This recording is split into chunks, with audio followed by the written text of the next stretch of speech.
বৰদান। অন্তৰ্মুখিতাৰ অভ্যাসেৰে অলৌকিক ভাষা বুজি পাওঁতা সদায় সফলতা সম্পন্ন হোৱা।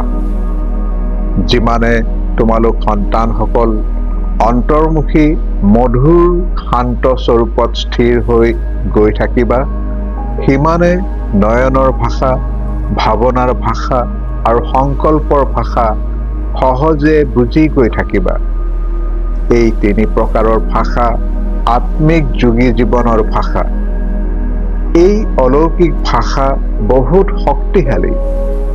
সময় অনুসৰি এই তিনিওটা ভাষাৰ দ্বাৰাহে সহজে সফলতা প্ৰাপ্ত হ'ব। সেইকাৰণে এতিয়া আত্মিক ভাষাৰ অভ্যাস গঢ়ি তোলা।